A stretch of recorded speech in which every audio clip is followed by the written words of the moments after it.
Welcome to Fight Network Boxing Weekly. Corey Erdman alongside Morgan Campbell. Morgan, go ahead and ring that bell. And we can only presume that the ratings, that the viewership, the numbers on YouTube for this show are going to skyrocket this week because now everyone has been made aware that boxing is clearly superior to mixed martial arts. Read the sign. You see it over on that sign that it's definitively proven as Holly Holm has knocked out Ronda Rousey. So I assume viewership should probably quadruple this week? Well, also, what we have is the built-in YouTube SEO because we're going to have Holly Holm, Ronda Rousey in the title. So by the time this...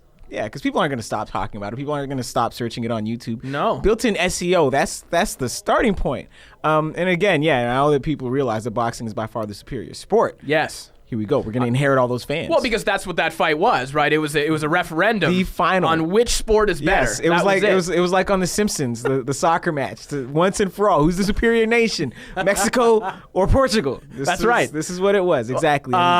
Boxing wins. That's right. Well, to your point about SEO, by the way, I don't know if I'm giving away any secrets, but who cares? We had a video on our YouTube page at Fight Network that was about 3 months old when Ronda Rousey and Holly Holm, when the fight was actually signed. Yes. And it was something, just in the title, it said UFC 193, Rousey versus Holm. Yes. So immediately when this happened, when the knockout took place, everyone went on the internet and they were looking for video of this on YouTube. Well, apparently all of these people landed on this particular video thinking it might be the actual fight. Right. And it skyrocketed, I think, now to 3.5 million views of people clearly not looking to watch a 3-month-old preview of the fight, but looking to watch the fight. And so hopefully it works that way for our show as well. That AdSense money spends no matter what you were looking for. That AdSense money still lands in the bank account. Anyway, this is a boxing program, but we'll talk about this fight anyway because the rest of the boxing media is talking about this. Yes. Obviously, because Holly Holm, for the majority of her life, was a high-level boxer. Yes. Not just a high-level boxer, one of the 5 best women's boxers in the world at the time that she made the switch to mixed martial arts. I know Robin Black went on the air and predicted that this would happen. Yes. But even he has to admit that in the days and weeks leading up to the weigh-in, that he didn't think that Holly Holm was going to win either. We didn't think that Holly Holm was going to win. So we're not going to come out here and say, hey, we knew this was going to happen. No. But that doesn't mean that we weren't happy when it happened. Well, it's one thing to not have known this was going to happen because it's a tough thing to ever predict that such a prohibitive favorite is going to lose. It's something else to convince yourself that this was going to be another mismatch when there were so many indications that Holm, even if she wasn't going to beat Rousey, would just give Rousey something she had never faced before. Because the thing about Ronda Rousey is this, because you keep reading on the internet, because that's where all the smart people are on the internet, that this loss means Ronda Rousey is overrated, and she's not overrated as much as the people she had fought before were overmatched. And it's an indication of the level of depth in women's MMA at the UFC and in that weight class in particular. So it's not Ronda Rousey's fault. What you have is a bunch of people, who are like high-level hobbyists, the fighters in that weight class, women's bantamweight. And here's Ronda Rousey, who's a legit world-class athlete, coming in, fighting all these high-level hobbyists, and what you have is pretty predictable. And what that told me more than anything, what her whole rise told me more than anything, was that if you took any of the people that beat Ronda Rousey in Olympic judo and trained them for a year in MMA, they would dominate people in theory, yeah. Right. Well, exactly. So this was the first time I think she had fought an Olympic wrestler. Right. 2 vastly different sizes of athlete, though. Right. So this is the first time she's fighting someone not just her size but bigger, but with a similar world class pedigree. So that's not something you can just dismiss. No, exactly. And people dismiss. I don't know why people are so quick to dismiss it, but you can't dismiss it. Well, and looking back at it, and now everyone sort of talks about this as if it were, some sort of flaw in Ronda's psyche that led to this. But one thing that is absolutely true, looking back at it, and it is still true, is that Ronda at that point had 9 prize fights. Yes. She'd been, obviously a high-level judoka, a high-level combat athlete, but she had 9 prize fights, and she was going in there against someone with 40 prize fights who was used to facing people who were on her level. Yes. This is someone who went through a generation of fighters in the 3 deepest weight classes in women's boxing. She beat Christy Martin. She beat Mia St. John.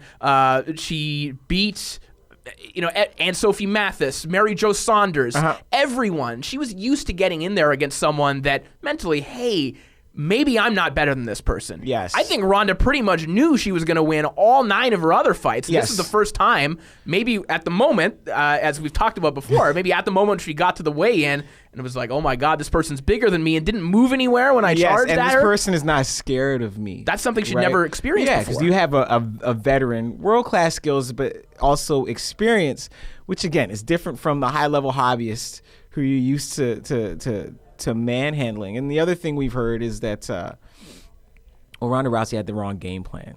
Her game plan should have been to get the fight to the ground, which is sort of like saying to a decathlete, well, you had the wrong game plan getting beaten the 100 meters. You should have taken it to pole vault. Of course that was their game plan. Right, but there's certain things you have to do before you get to other things. And the thing about MMA is that since they start on the feet, it's not like judo where they start 6 inches apart and grab each other the second the referee says, how'd you make? Right. Bell rings. You get admonished for moving anywhere beyond those 6 inches. Bell rings. You have to strike. And even if you're not a great striker, you have to be good enough to get the other person's attention so that you can then grab them and get them on the ground if that's what you want to do. So it wasn't that Ronda Rousey had the wrong game plan, because you can't get the person on the ground until you get through the striking. And that's just what it is. It's just that she wasn't able to execute her game plan because this world-class boxer and kickboxer was able to keep the fight, for the most part, at the range and at the distance and on the terms that she wanted. Like there's a Vine video. It's so illustrative of the skill gap between the two of them in terms of boxing, where Ronda Rousey's trying to throw a lead left hook, and she winds up. She takes her hand from by her cheek, and she drops it by her hip, and she really thinks she's going to land this lead left hook. And by the time she gets that hand halfway back up to throw the punch, Holm has already thrown a straight left hand right down the hook, right down the pipe, hits Rousey right between the eyes, right? And this is the skill disparity between the two of them. Well,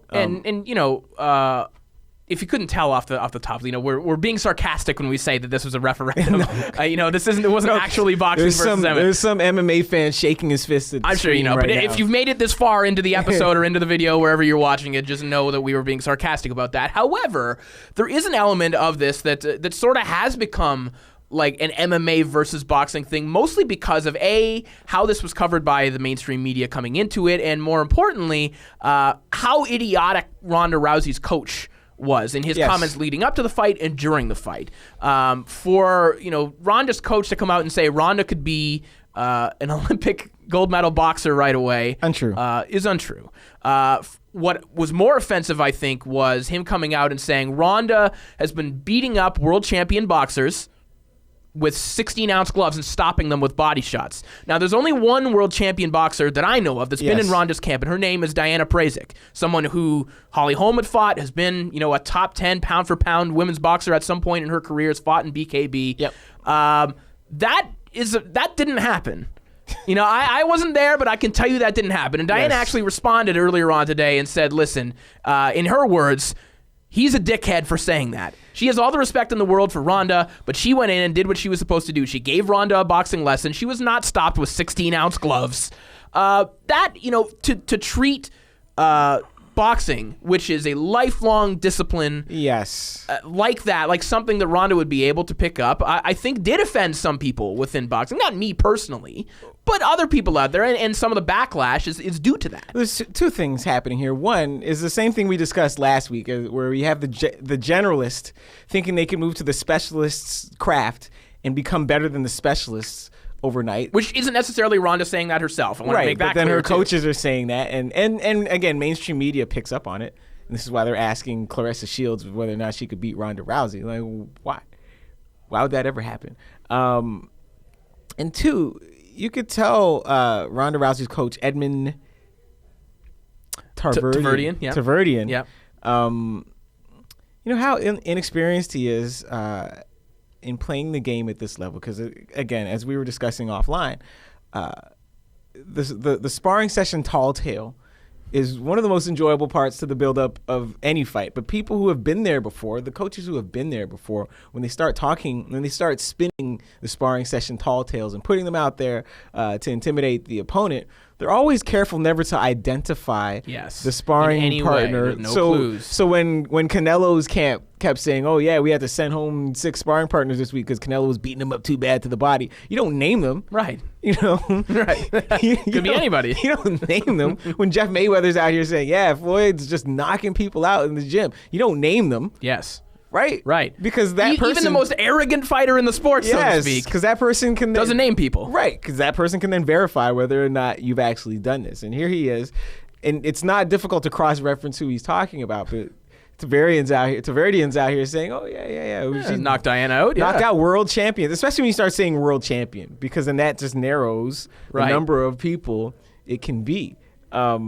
And then you don't want to be in a position. The whole thing about the sparring session tall tale is that it can never be verified, and you don't want to be in a position where someone can verify or debunk the veracity of your sparring session tall tale, which is what Tavarian did here, and it didn't do his fighter any favors. Exactly. Well, the result of the fight also verified that quite conclusively as well. We'll talk more about the reaction about this fight, both in the boxing community and elsewhere. We're going to hit the break real quick, but we'll be back with more on this, and of course, we're going to preview Canelo and Cotto. Surprise, there's another super fight this weekend as well. We'll get into that a little bit later on. We'll be back here on Fight Network Boxing Week.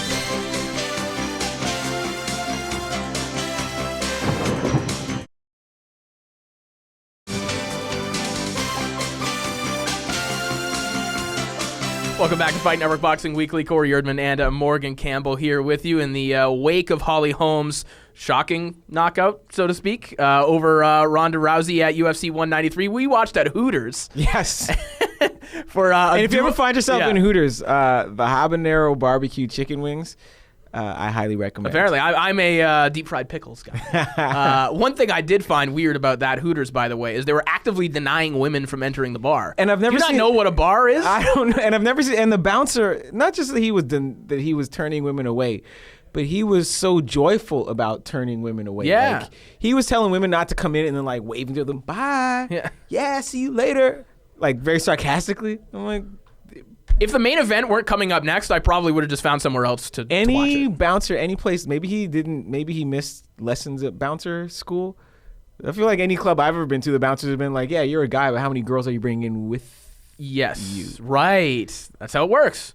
You would think. If Hooters head office ever got word of this, I won't necessarily reveal the location of this place, but if they ever got word of this, I'm sure they would just take it over. They would not be happy with how this place was run. So happy to kick women out of the bar. I didn't get it.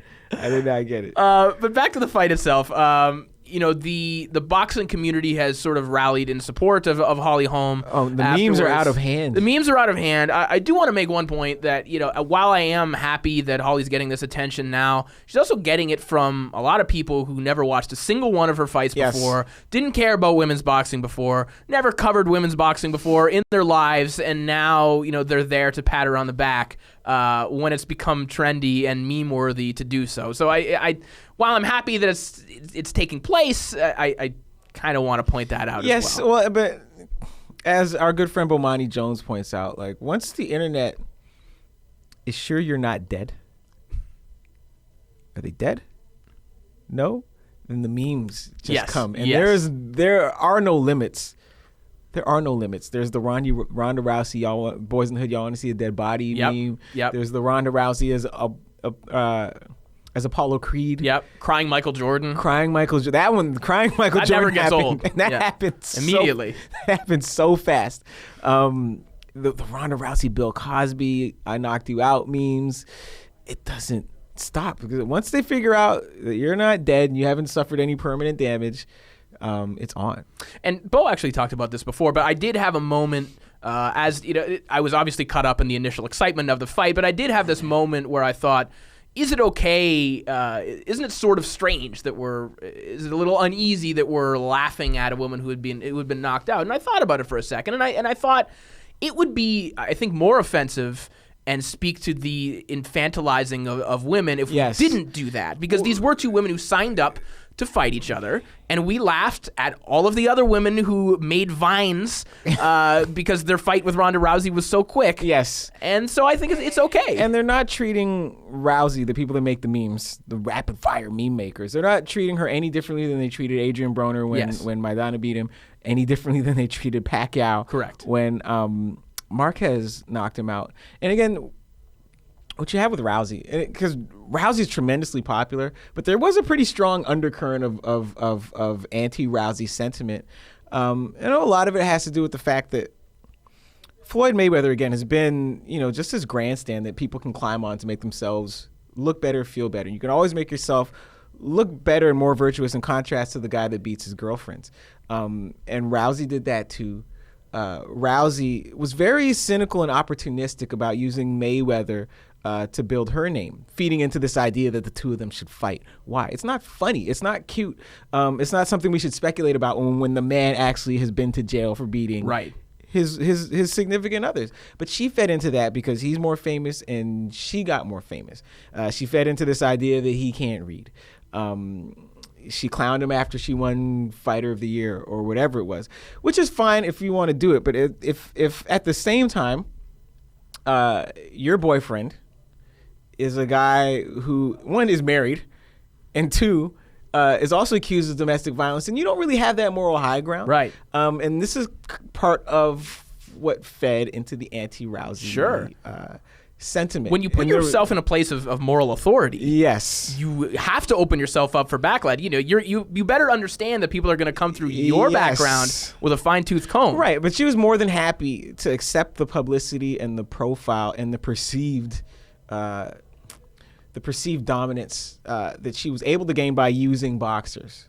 So then there's naturally going to be, some schadenfreude from boxing fans when she falls, because she was more than happy to play into this idea that she could outbox boxers. Sure. That she not only outbox boxers, but beat up the best boxer in the world, male or female. She's more than happy to play into this to get attention for herself and boost her pay-per-view buys. But the other side of that is you actually have to fight. And when the fight doesn't go well for you, people aren't going to be, a lot of people aren't going to be very charitable. In the same way that if Mayweather had been knocked out, like the internet would have exploded and people would have been merciless and he would have deserved it because of the hatred that he actively courted to sell pay-per-views. And that's the risk you take. Yes. And if you're going to make that gamble, well, then you better win. Exactly. Part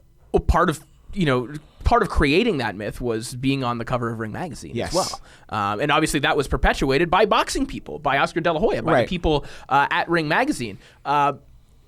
Wouldn't it be smart for Ring magazine to put Holly Holm on the cover now this month? Honestly, what would, and obviously they did it, they put Ronda on there in the first place to sell magazines. Yes. What would sell more magazines right now? Than putting Holly Holm on there. What would sell more magazines right now is a cover like Sports Illustrated had after Ken Norton beat Ali would be Ronda Rousey eating soup through a jaw that's wired shut, talking about I'll be back. Because that'd be the only one. Again, because we've talked about this before with boxing, same dynamic is at work here too, is that Holm wins the fight, but she doesn't inherit Rousey's profile. Ronda Rousey is still very much the protagonist. Yeah, sure. In all of this stuff. And a lot of that just has to do with, the way each of them had been marketed. A lot of that has to do with the double standards surrounding women in sport, because we tell women, don't worry, don't sit here and try to look pretty in traditional ways, or don't even worry about that, because what we respect is your accomplishments. You don't have to look like some cover model. Just we respect your accomplishments and your athletic ability. So here you have Holly Holm knocks out Ronda Rousey, but who is still the protagonist here? It's the person who could double as a Sports Illustrated swimsuit model. Exactly. And that's not a coincidence. That's very much a function of ingrained sexism in sport and sport marketing and sport media. Well, congratulations to Holly Holm, nonetheless. That's a masterful performance. And if the UFC hadn't taken down Faraz Zahabi, who's George St. Pierre's coach, had a 13-minute breakdown. Yeah. Detailing all the ways in which Rousey's team had game planned and executed for everything that Ronda Rousey was good at, but UFC took it down off the website. So all there are now are analyses, right? That talk about the mental state, which is very important. But when we talk about what your mental state is one thing, but only insofar as it influences your execution. Yeah, I mean, and listen, if you boil this down to just Ronda Rousey was cocky and this right. is karma, then you don't sound any different than the angry Titans fan mom who wrote the letter to Cam Newton. You're the same damn person. Yes. All right, coming up on the other side of the break, we'll talk about boxing. We're going to talk about Canelo and Cotto. Boxing over everything. There it is. And some fantastic fights on Spike TV once again over the weekend. We'll get into those. We'll be right back here on Fight Network Boxing Weekly.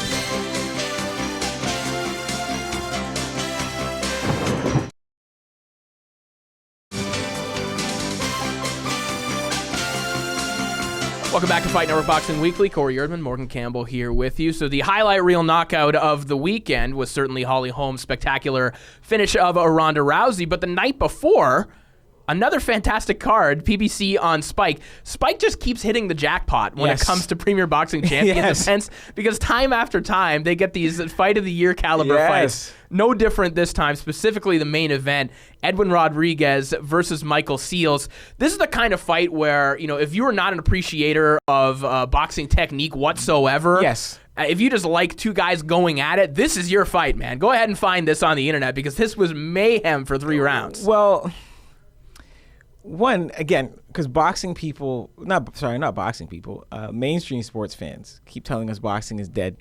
And why is boxing dead? Because the biggest fight of the year, the biggest fight of the century, was boring. I say, well, okay, but that doesn't have anything to do with all the rest of the fights that are out there, and will cost you a lot less to watch. So the problem isn't that fight was boring, is that you found a way not to watch the fight that was exciting. Rodriguez versus Seals, that's up there with like the great 3-round fights, of the last 2 decades. I don't want to offend anyone. I don't want people to say, well, these guys think it was Hearns Hagler. I'm sure that will come to. It wasn't that. It was fun. Decades. It was fun. That was Hearns Hagler. Yeah. They're on here somewhere. Yeah. There we go. That was 3 decades ago. Yeah, and obviously, the stakes make it different. What I love about Seals is that the success of Floyd Mayweather has bred like a generation of fighters who adopt some type of shoulder roll because they've watched Floyd Mayweather on YouTube and said, well, I can fight that way too. But the entertainment value in it is that the person who watches Mayweather on YouTube and thinks he can fight that way invariably is a much worse defensive fighter than Floyd Mayweather. So they adopt this shoulder roll because they think, hey, I'm going to stay in the pocket like my idol Floyd Mayweather and not get hit, except they always get hit. They always get hit. Yes. So these fights are always exciting because you have a person that's going to stay in the pocket, stay in range, but the punches are being traded equally. And this is Michael Seals. And how ironic then that it actually, these people who try to model themselves after Floyd and want to be slick defensive fighters, you would think this would breed a generation of boredom. No. It's actually done the opposite. Exactly. These guys just keep getting hit flush with right hands. And they can't figure out how it's not. They can't figure out what he's doing that they're not doing, because in their mind they're doing the exact same thing, and they're not. Yeah, honestly, and that's so true though, because I've trained in it in lots of different boxing gyms. Go to any gym. There's that guy's in every gym. Oh, in 100%. America. No, but I've worked with a bunch of different trainers, and invariably when you're doing pad work with a new guy and whatnot, they'll try and fix your stance a little bit. And I've had more than 3 trainers try to fix my recreational boxing stance into a shoulder roll. And I'm like, I don't have the instincts to get out of the way of these punches. No. I don't. I could tell that when you're throwing jabs at me with a focus pad, it's hitting me in the face. Yes. So I better have my hands up here, because I don't have any hope in hell of getting out of the way if I don't. Well, so no. I'm not standing here like this. No. I'm smart enough to realize this. But what's happened is, as much as people kind of deride Mayweather, his style of fighting and his style of pad work has permeated gyms, but also mainstream thought about how boxing should unfold. Right. Because even when you watch The Fighter, it's the story of Mickey Ward. Yeah. right? The story of Mickey Ward, you can't think of two fighters that are more different stylistically than Floyd Mayweather and Mickey Ward. But the gym scenes in that movie, when they're doing pad work, they're doing the pad work that Mayweather does, right? So you have all these people that think that's the way you're supposed to box. Yes. It's not different from, 40 years ago when people would watch, more than 40, 45 years ago, when people would watch Muhammad Ali and he would just pull his head straight back from punches. Yep. Right? And then all these kids would go to gyms and say, hey, I want to fight that way with my hands down and I'm just going to pull them straight back from punches. And you can't. What kind of noise are these people making in here? I don't know. You can't. They must be reacting to the New York Attorney General's latest ruling on fantasy sports. Well, the point is, guys like Seals, you would think that they'd actually be able to pick up some of what makes Mayweather effective defensively, and they think they're doing it, but they're not, and they never bridge the gap. But that makes for super exciting fights, even if they don't last long. Right. It allows them to get hit all the time, which we've covered. But the other thing it does do is if you stand like Floyd, it does mean that you have your right hand loaded at all times. Yes. So it allows you to uncork these crazy right hands. Yes. And both Rodriguez and Seals are standing the same way. Yes. And doing the same thing. Yes. Just leveling each other with right hands right off the hop. I don't know how Edwin Rodriguez got up after that second knockdown. Neither. He looked like an action figure. His head turned all the way around. All the way around, and somehow... Like The Exorcist. I know you His can't... head was... Yes. Yeah. Over here. Yeah. And I know you can't actually be saved by the bell, but that's... I think Scott Hansen actually said this on the broadcast. Yes. That's as close to being saved by the bell. Yes, as under you'll the ever unified see. rules as you could possibly get. Just because he made it to his feet and he sort of went towards his corner, that was good enough for the referee, and we kept it going. Well, because in that sense, Saved by the Bell does exist. Because the referee is cognizant that the round is over. And he gets another minute. Yeah, and as long as you're standing up, they're not going to stop the fight if the bell has rung. Exactly. But Seal, the way he went out was predictable, but I'm surprised he didn't get knocked out beforehand. Because Seal, as a boxer, and he was undefeated. It says a lot about the level of competition. He's very exciting, but just so flawed. He combined like all the worst of bad Mayweather and Chuck Liddell. Right. You watch the Chuck Liddell fights, he would just kind of circle, and then find a way to run you into a big right hand, and then that would be it. That's it. Right? But when Rashad Evans... Not to belabor the MMA point, but you would watch because your MMA fan friends would be like, oh, Chuck Liddell's the best. And you would try to explain to them, guys, there's a difference between being a good striker and being a good boxer. And like Chuck Liddell's technique is all wrong. And when he fought Rashad Evans and he, for some reason, threw an uppercut lead, big wind-up uppercut lead with the left hand like down by his waist. And then Rashad Evans just came straight over the top, hit him in his jaw. And Seals was doing the same thing. And I still don't know how he didn't get knocked out. I guess Rodriguez didn't pull the trigger there, but Seals looked like bad Mayweather on defense, bad Chuck Liddell on offense. But that makes because fights contested at a super high skill level aren't always super exciting because they're so tactical. They're so cerebral. But this fight here was the absolute opposite of that.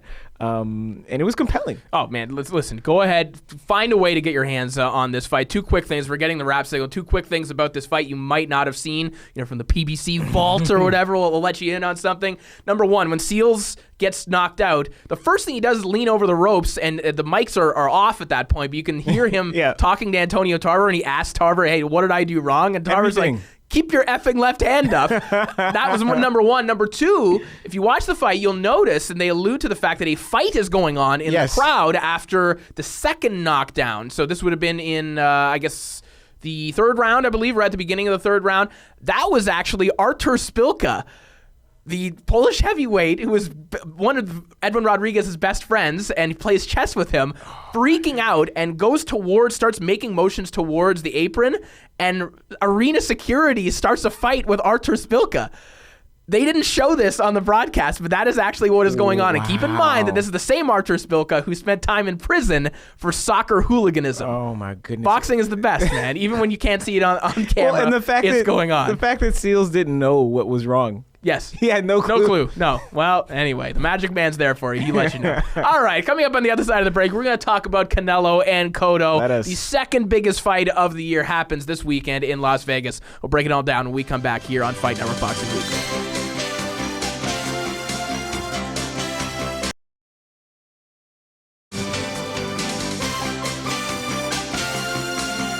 Welcome back to Fight Network Boxing Weekly. Corey Erdman and Morgan Campbell here with you. So as we mentioned, the second biggest fight of the year happens this weekend in Las Vegas. It is Miguel Cotto defending his lineal middleweight title against Canelo Alvarez. Now, before we get into breaking down and analyzing the fight itself, we do have to deal with the news at hand. Right before we recorded this, some stuff has been going on between the WBC and Miguel Cotto. So basically what has happened is that the WBC middleweight title is no longer on the line in this fight. Now, that doesn't mean that the actual middleweight title, the true middleweight champion, as much as that means, that is still very much on the line in this fight. However, the WBC title is not. So we've come to find out through Lance Pugmire, through Dan Raphael, and others, that Gennady Golovkin was paid $800,000 to step aside and to allow for this fight to happen because Golovkin is the true mandatory for the WBC title. So that was paid out by Cotto and by Rock Nation. Then the WBC was then trying to negotiate at least $300,000 more from both Cotto and from Canelo, and then an extra $25,000 from both Rock Nation and from Golden Boy Promotions to allow for this fight to continue, to allow for the belt to be on the line.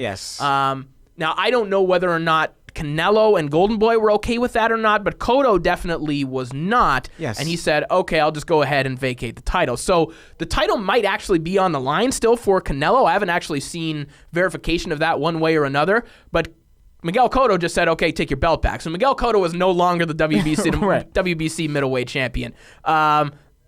That's what alphabet titles are worth, I guess, at this point, to Miguel Cotto. And this is kind of what mainstream fans don't understand, because when a guy gets stripped of a title, they think it's a big deal, and it isn't always. When you're in Miguel Cotto's level, if I'm at Miguel Cotto's level, why am I paying someone for their belt?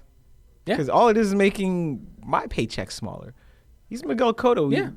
When people buy a Miguel Cotto fight, they don't buy it to see which alphabet soup titles are at stake. And I guarantee that there's nobody in North America or any place else where they're watching this fight who has said to themselves, you know what, I was going to buy this fight, but now that the WBC title's not at Forget it. Why am I watching Enough of this. Why am I watching the poster's inaccurate. False advertising. Why am I watching a meaningless fight? Like, at this point, the fighters make... At the Miguel Cotto, Canelo Alvarez level, the fighters make the belts more than the belts make the fighters. And the sanctioning bodies know this. This is why they want to attach the belts to certain fighters. And because the bigger the purse is, the bigger the sanctioning fee they can extract. So yes, these organizations very dearly want the Cottos and Alvarezes and Golovkins of the world to have their belts. But when I have that big of a following, when I'm like the B-side, between these two, they're the B-sides of the biggest pay-per-views ever that don't involve De La Hoya, or Tyson or Holyfield. It's been proven they have followings. It's been proven they make money. So why I'm grossing the same either way? Why would I hurt my net to put your belt on when that helps you more than it helps me? People know who I am. People need to know. Only way people know who you are is because I wear your green belt to the ring. And obviously there's a game being played here. I mean, the fighters pay the money. If you're a guy at Miguel Cotto's level, realistically, you pay the money just because you think it'll be cool to have another belt. That's basically it. Because if you're Miguel Cotto and you're fighting at this age, you're fighting for money. Of course, you're fighting for money. So if it becomes no longer worth it, if that cost is no longer worth the reward, then why do it? And when you're the champion, like from a souvenir standpoint, you keep the belt forever anyway. Like that's your belt. That's your belt. Like every ex-champion in the world. You don't give it back. Yeah, they have a belt at home. Mike Tyson got a whole bunch of belts at home. Riddick Bowe, Roy Jones, they got a whole bunch of belts at home. Yeah, they don't come to your house and sorry, you got to bring that belt back. No. So if it's about having the green belt, Miguel Cotto already has it in the trophy case. He'll probably bring a bunch of them with him to the ring on Saturday. And it's not like they're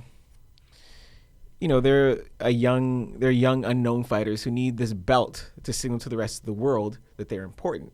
At that point in your career, it's worth it for you to pay the sanctioning fee, because the sanctioning fee functions as exposure, Right. and functions as legitimacy, and it signals Helps to the your rest. brand. Yeah, and it signals to the Whatever. rest of the world that maybe doesn't follow boxing that closely, doesn't know how good you are, that you're actually worth it. But once you get to Cotto's level, once you've been involved in several 1.5 million selling pay-per-views, then again, your following is established. You don't need the belt to tell people that you're legitimate. They've all seen you fight. One thing this does sort of highlight, though, and we might be able to expound upon it after the break as well, but this does indicate that this whole 4-man tournament that Yes. HBO has been selling between the middleweights might actually be a fraud. And again, Golovkin's paid the step-aside money because he's the mandatory here. Okay, so now there's no belt that really contractually Yes.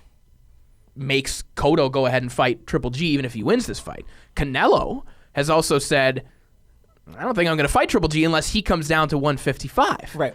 So this whole thing that was being sold about, hey, you better buy Triple G and David Lemieux because the winner of that is definitely going to fight the winner of Canelo and Cotto, and this is amazing. None of those things might happen. None of those things might happen at all. And further to that, it's very similar to the Andre Ward-Sergey Yes. Kovalev situation where they've told us these two have signed contracts that say that they're going to fight each other down the road, but then Andre Ward is on the Fight Game, an HBO program, and when he's Yes. asked about it by Michelle Beadle, he says, well, why does it have to happen right now? That fight might not happen either. All of this might be a facade. Yes, and remember the last time HBO had a middleweight tournament when they had Bernard Hopkins and William Joppy. Hopkins Yeah. fought Brooklyn Keith. Oh, yeah. What was his last name? Mullings? No. Keith Holmes. Brooklyn Yeah. Keith Holmes. Yeah, sorry. And then Trinidad fought William Joppy. Yes.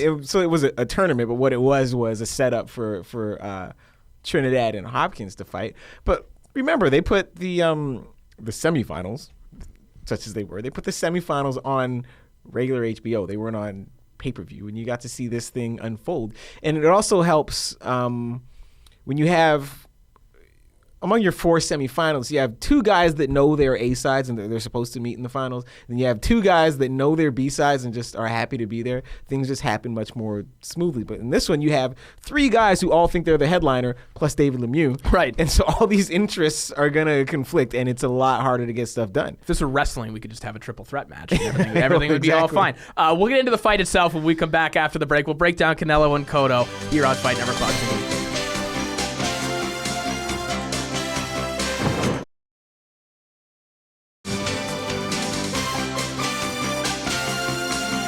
Welcome back to Fight Network Boxing Weekly. Corey Erdman and Morgan Campbell here with you. Canelo and Cotto goes down this weekend in Las Vegas, Nevada.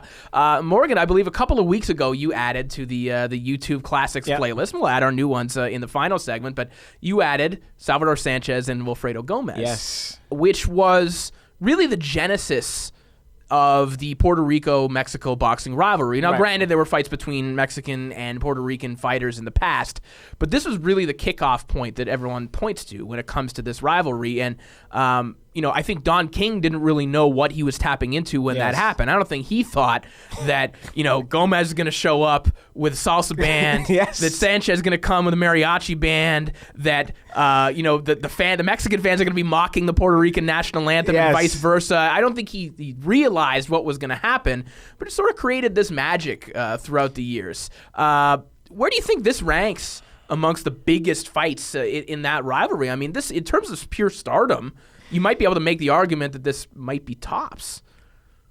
Maybe? In terms of pure stardom and what the boxing industry has become. Yeah. Because this is the first time, again, the top 2 pay-per-view sellers, one of them is retired.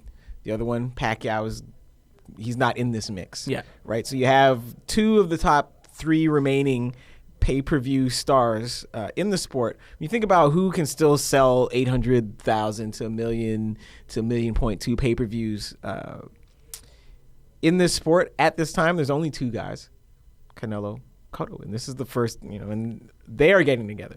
So in terms of pure star power and in the market that boxing has become, this is the biggest Mexico versus Puerto Rico showdown. And it might be Like Trinidad Vargas is maybe like the closest thing, but even that wasn't. and that depends on how Mexican you're going to consider Vargas. Yeah, right? Exactly. Yeah, very Mexican, very much a Mexican American, very Mexican, but also very much American. Yeah, right. So it all depends on where you want to put the border.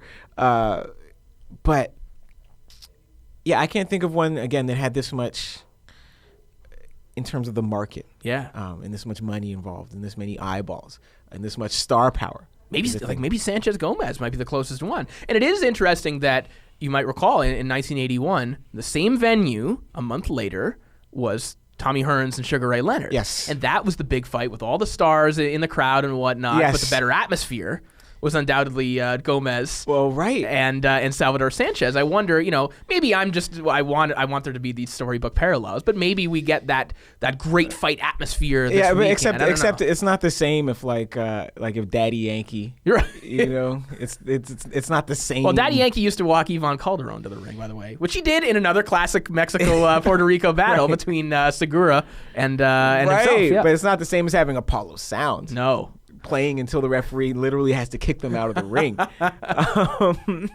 But it's funny because when I look at this fight, I literally can't get a read on this fight. Yeah. It's not a fight I can call. Most times I can call a fight. Even if it seems even, there's indications one way or the other. It'll tell you, for the most part, which guy should win. Yeah. This one I can't really call it because I can't tell, again, if Cotto is that much better under Roach or he's just been that well matched up under Roach. But at the same time, Canelo looked great against Kirkland, but you're supposed to look great against Kirkland. Kirkland was really slow. The only guy slower than Angulo was Kirkland. So Canelo's supposed to annihilate those guys. And I don't know what Canelo does against a guy who's smart. Yes. It's the intelligence of Cotto that actually that stops me from saying definitively that younger, stronger Canelo doesn't just blow him out.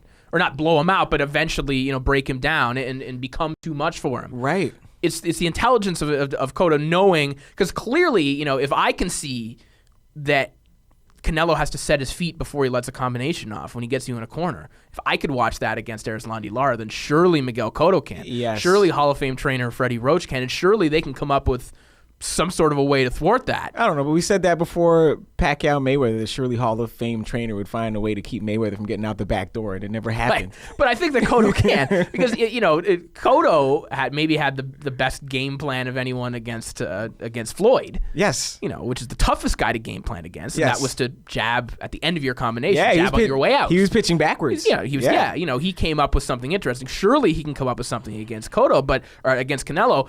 Yeah, this is what makes it difficult for me in this fight. But that wasn't fight. Roach in Cotto's No. That was El Profesor. El Profesor, yes. Diaz, Pedro. But Cotto has inherited this intelligence. Yes. But again, I can come up with a definitive reason why Canelo could win, and I can come up with one for Cotto to win, and that's what makes this intriguing for me. Yeah, to me, this is a coin toss. But will it be the second biggest pay-per-view of all time? How's it going to be the second biggest pay-per-view of all time? As Oscar De La Hoya said right here, it's going to be the second biggest, because we've slashed the price in half, which means it's no longer $100. Slashed the price in half from what it was for Floyd. A pay-per-view he wasn't involved in, by the way. So the other thing is, yeah, I don't know if De La Hoya really wants this to be the second biggest pay-per-view of all time, because then that would mean breaks his record. Yes, De La Hoya's number 2 is off the record books, and I don't know how much De La Hoya really wants that. And if he does, there's probably an indication that business isn't going as well at Golden Boy as he would like us to believe it is. And it's too bad. We're getting the rap signal on this segment. One of these weeks we're going to get to this open letter from Oscar De La Hoya. We just need to shoot an extra time. Yeah, we need to shoot an extra time. But this also indicates, by the way, how stupid this friggin' letter was. The fact that everything in the world is more important than what Oscar De La Hoya has to say about Floyd Mayweather's career. That is what it means. But if it is fun to talk about, we're going to get to it eventually. All right, on the other side of the break, we're going to wrap things up. We're going to give you our YouTube picks of the week. We're going to add to the playlist. Stick around here on Fight Network Boxing Weekly.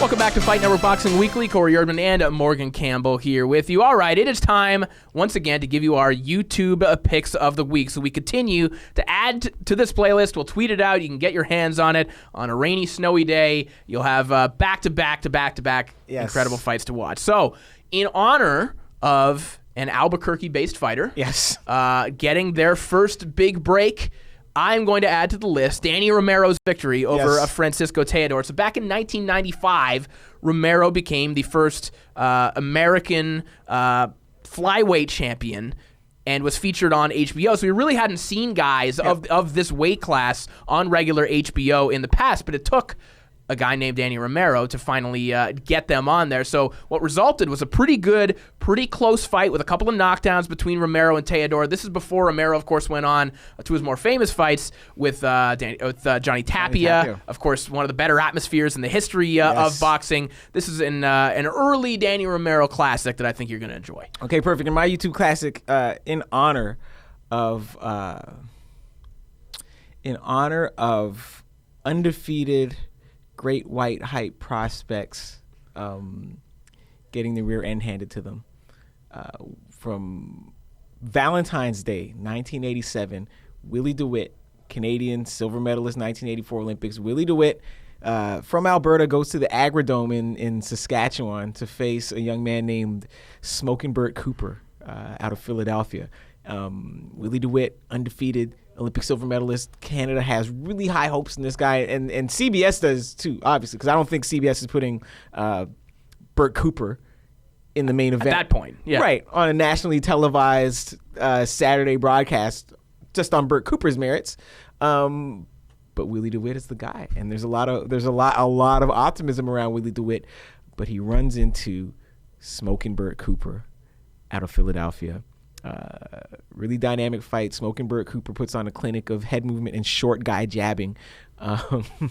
Really dynamic fight. Really funny how, later on in his career, Cooper became this guy who, is sort of like a foreign conclusion that you would beat him and he would be the stepping stone. But early in his career, he was the destroyer of dreams. Well, he was guys like DeWitt. He was that, but then he also became was litmus test for Tyson. Yes. Yeah. When he was the dress rehearsal for Tyson, and he was also the guy who, like in all these fights, almost won and would find ways to lose. Like he was a tremendously skilled, undersized fighter and just found ways to lose in big fights.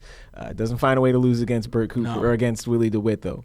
Definitely one of our favorites here, Smokin' Bert Cooper. If you watch that playlist, but then continue on, go down the rabbit hole of Bert Cooper. Cooper fights. Mercer. Exactly. Cooper Holyfield. That's going to wind up on the playlist one of these days anyway. These are all, Cooper and Moorer. Yes, fantastic. All right, that is all the time we have for today's program. We'll be back next week. We will recap Cotto and Canelo. For Morgan Campbell, I am Corey Erdman. We'll see you guys next week.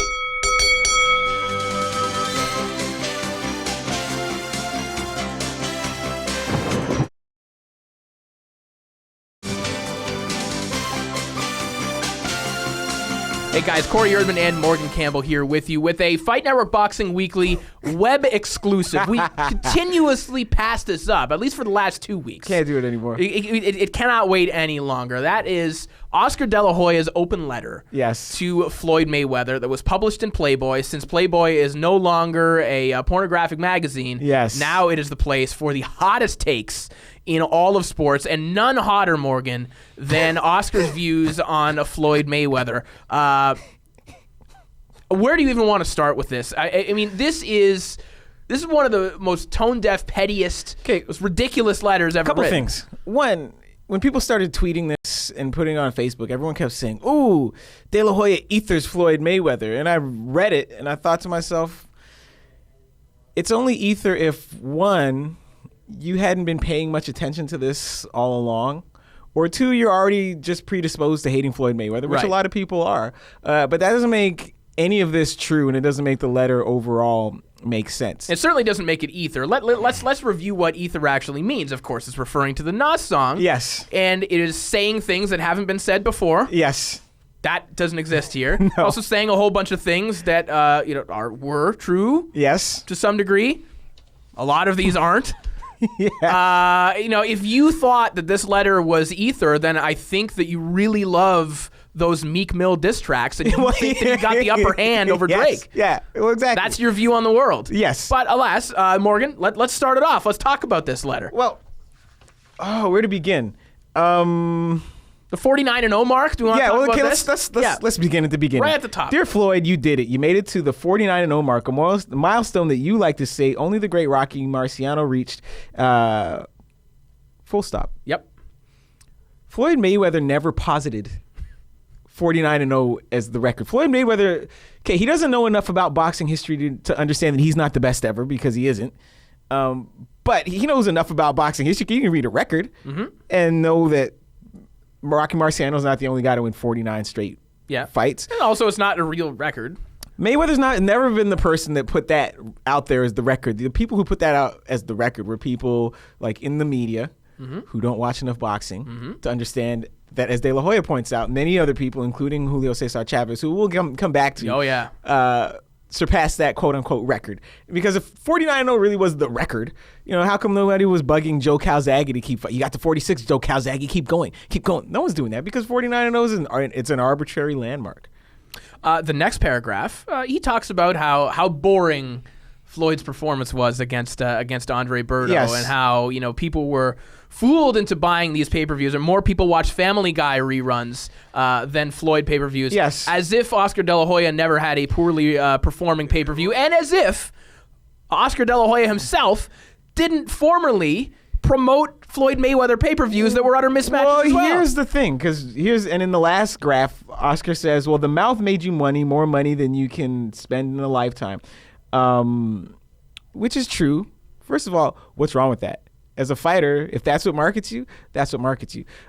Second of all, and this is where it really comes across as disingenuous and phony, is that yes, Oscar De La Hoya is complaining about all these fights that he thought, these Mayweather fights that he thought were boring, that he thought were mismatches, that he thought were cynical attempts to steal people's money, except that Oscar De La Hoya, from 2007 through 2012, his company, Golden Boy, was subcontracted by Mayweather Promotions. Yeah. And even beyond 2012, past the Canelo fight, basically. Right. Yeah. So he made a lot of money off these so-called mismatches. He made a lot of money off these fights that he is now saying were boring mismatches. So which is it? You can't accept fights like this because they pollute boxing, or you're happy to make money off it? Because, listen, Oscar De La Hoya, and here's the biggest crime from a boxing standpoint. We're not talking about Mayweather beating women. And what is, again, because he beats women, people start trotting out all these other arguments against him that other folks will believe because the guy beats women. He does beat women. But Mayweather's biggest crime from a boxing standpoint, this is why Arum is so anti-Mayweather, and this is why De La Hoya is so anti-Mayweather. His biggest crime against both of these guys was deciding that he was going to stop allowing these guys to profit off of him. Yes. Because if I'm Bob Arum, I'm bitter that this guy Mayweather cut me a $750,000 check and said, we're not doing business anymore. Yep. And Arum said, okay, fine, you're not going to make money without me. And then this guy went and made more money than any fighter ever. Yep.